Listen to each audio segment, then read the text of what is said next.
Ashan is a genius, but he appears as a bad pupil to his teachers and his parents. Every day, he shows up at his home in a messy look, as if he soaked himself in swam. He even coils the test marked low score and throws for the dog to play. He eats with dirty hands, never obeys his mother, fights with children in his neighborhood. These kids' parents even get familiar with Ashan's parents. But Ashan's brother is entirely different from him. He always ranks first in his class. In class, Ashan unconsciously stares at the puddle. The teacher tells him to read English literature, but he couldn't.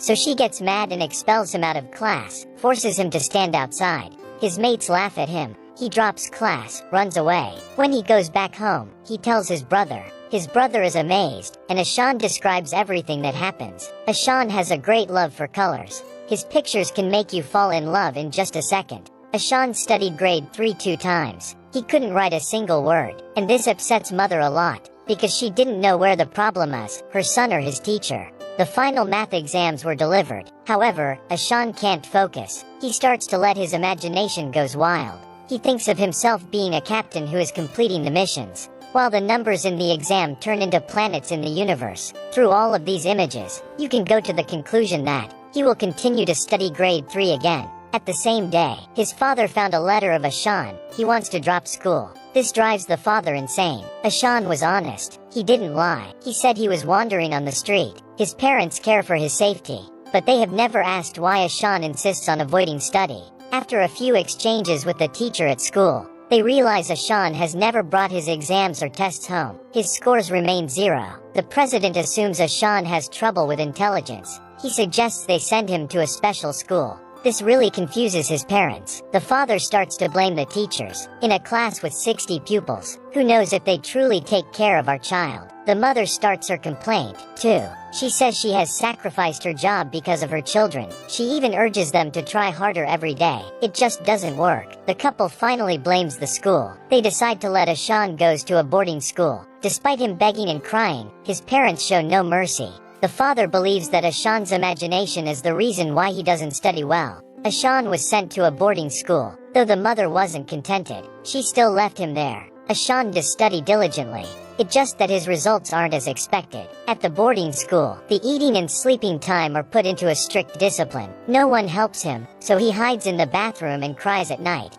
Day by day, Ashan learns to be independent. The teacher has him sit on the first row, and asks him to translate a poem. His answer didn't satisfy the teacher, but that's the essence of the poem. Seems like only his tablemate can share with him. In art class, Ashan starts to stare at the birds outside the window. The teacher throws chalk at him. He even uses a ruler to punish Ashan. Greater than the teachers here behave unfriendly towards Ashan. Every single word seems like they are flying with Ashan.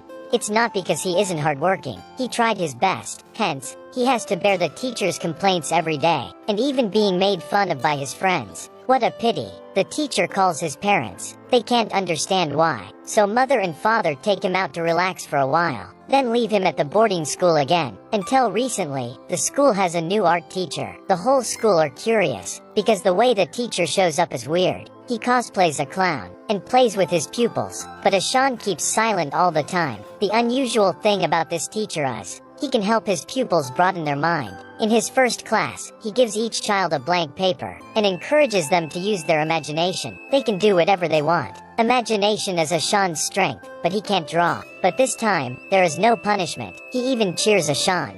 कोई बात नहीं. कोई जल्दी नहीं. Ashan is shocked. The teacher finds Ashan a bit odd. Even when Ashan calls his parents, he literally can't say in full and complete sentences. He just cries. One day, the art teacher sees Ashan being punished. He nestles to a corner. At that moment, the teacher decides to learn more about him. He approaches Ashan's tablemate first. When he checks Ashan's notebooks, he realizes that Ashan has reading and writing disorder. So the teacher decides to visit Ashan's home. Until then, he knows how much Ashan loves art. Ashan shows a dreamy way of thinking. The teacher points out these mistakes that Ashan often makes for his family. B, but he writes D, while he makes DAB.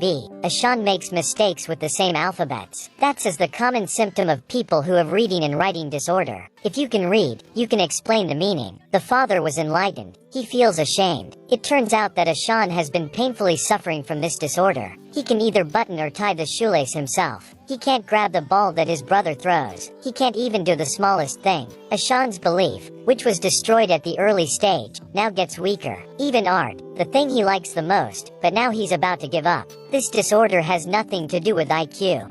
The teachers can tell he's a clever boy when he sees his pictures. He made a decision. He will discover the inner world of Ashan. He tells his pupils the story of a person who has reading and writing disorder. He says that geniuses like Albert Einstein and Leonardo da Vinci, or Edison, they are all contracted this disorder. He hopes this can comfort Ashan.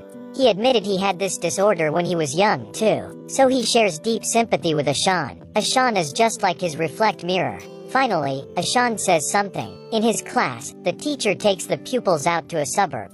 Ashan suddenly comes up with many weird ideas. He uses the small things that he collected, then cover them on a branch and assemble everything to make a little ship that can actually work. The whole class give him a big applause. Ashan is changing. The art teacher even asks the president to have extra classes with Ashan. Under the teacher's guide, Ashan keeps on developing. He can now read and write. Soon, he can absorb the knowledge of grade 3. The teacher tries to exploit Ashan's gifted art talent. One day, the father comes to see the teacher. He is so embarrassed. He admitted he has never genuinely cared for his son. The father cries when he sees what his son has been dealt with all these times. Ashan now can button and tie the shoelace on his own. To prove Ashan's gifted drawing talent, the teacher holds a competition. It's a drawing competition that pupils and teachers can participate. There is an ocean of people at the competition. Time starts. Each person is given a blank and white paper. A painter. Ashan looks chilling. He hides in a corner and starts his work. The colors are different in the eyes of a genius. Ashan draws himself sitting on the lakeshore. The teacher draws a laughing Ashan. After a few discussion of the judges, the winner announced as Ashan. The audience gives him the loudest applause. The teachers are taken aback too. Ashan, with the art teacher's support, he saunters towards the stage. The president rewards Ashan. Afterwards, Ashan rushes towards the art teacher and hugs him tightly. His talent is finally shown. Still the same thing. There is no bad student, only the lousy teacher. Students are like blank papers, while parents and teachers are the ones who decide what to draw on them, to help them to grow, both mentally and physically. Each child is unique, but they all need protection and sympathy.